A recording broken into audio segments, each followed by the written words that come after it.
విభజన అంశాలపై దృష్టి సారించిన సీఎం రేవంత్ రెడ్డి రేపు మంత్రివర్గ సమావేశంలో చర్చించాలని నిర్ణయించారు. ఈ భేటీలో అపరిష్కృతంగా ఉన్న విభజన చట్టం 9, 10వ షెడ్యూళ్లలోని పలు అంశాలపై చర్చించనున్నారు. రెండు రాష్ట్రాల మధ్య వివిధ అంశాలకు సంబంధించిన భిన్నమైన అభిప్రాయాలు ఉండటంతో అవి అపరిష్కృతంగానే ఉండిపోయాయి. వీటిపైనే శనివారం జరగనున్న భేటీలో చర్చించనున్నారు.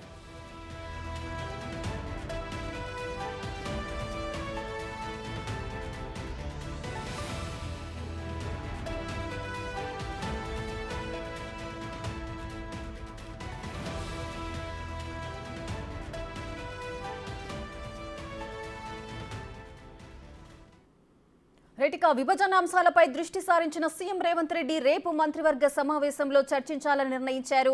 ఈ సమావేశానికి సంబంధించిన పూర్తి డీటెయిల్స్ మా డిప్యూటీ బ్యూరో చీఫ్ సాదిక్ అందిస్తారు.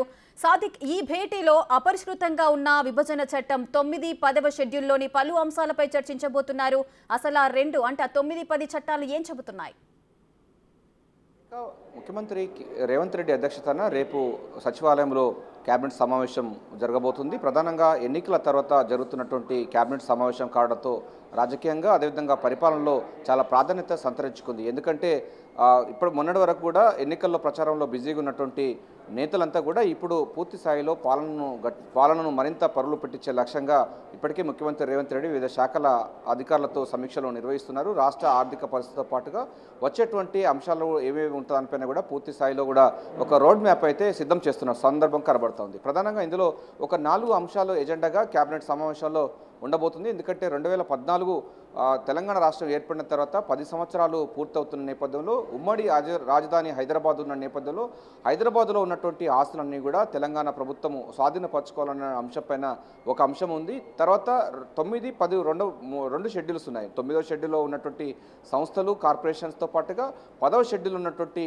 సంస్థలకు సంబంధించి ఇంకా అపరిచితంగా కాలేదు. కొన్ని సమస్యలు ఉన్నాయి. ఉదాహరణకు తెలుగు అకాడమీ కానివ్వండి, లేబర్ డిపార్ట్మెంట్ కానీ ఇతరత్ర సంబంధించినటువంటి డిపార్ట్మెంట్లో కూడా ఇంకా విభజన జరగలేదు. ఇంకా ఆంధ్ర సంబంధించిన వారి చేతుల్లో ఉన్న సందర్భం ఉంది. ఇప్పటికే గత ప్రభుత్వం చేసినటువంటి నిర్లక్ష్యం వల్ల లేబర్ సంబంధించిన డిపార్ట్మెంట్లో డబ్బులు కూడా గోల్మాల్ అయిన సందర్భం కూడా మనకు బయటికి వెలుచూసిన పరిస్థితి ఉంది కనబడుతుంది. అంతేకాకుండా తెలుగు అకాడమీలో కూడా భారీ కుంభకోణం జరిగిన విషయం కూడా మనకు తెలిసిందే. సో వీటన్నిటి ఏ విధంగా పరిష్కరించాలనిపైన కూడా రేపు కేబినెట్ సమావేశంలో కీలక నిర్ణయం తీసుకోబోతున్నారు. ఇది ప్రధాన అంశం. అంతేకాకుండా జూన్ 2వ తారీఖు రోజు రాష్ట్ర అవతరణ దినోత్సవాలను ఏ విధంగా జరపాలి? గత ప్రభుత్వాల కంటే భిన్నంగా 10 సంవత్సరాల్లో వాళ్ళు తెలంగాణ ఆత్మను కాకుండా ఇతర సంబంధించిన ఆత్మను ఉండే విధంగా చేశారు. ఇప్పుడు తెలంగాణ ఇచ్చిన తల్లి సోనియా గాంధీ కనుక తెలంగాణ రాష్ట్రంలో కాంగ్రెస్ ప్రభుత్వం ఏర్పడిన తర్వాత మొదటి రాష్ట్ర అవతరణ దినోత్సవాలు కావడంతో దీన్ని ఏ విధంగా చేయాలి పూర్తి స్థాయిలో అన్నపైన కూడా కేబినెట్లో నిర్ణయం తీసుకోబోతున్నారు. ఈ కార్యక్రమానికి ముఖ్య అతిథిగా తెలంగాణ ఇచ్చిన తల్లి సోనియా గాంధీని కూడా ప్రత్యేక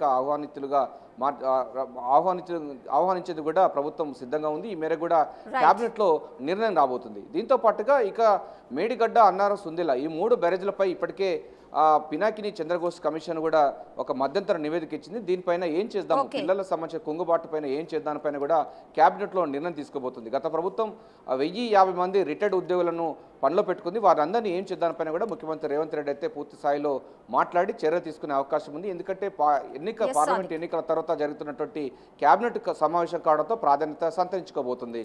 right, thank you Sadiq. Thanks for the live details. For more videos like this, subscribe Big TV channel.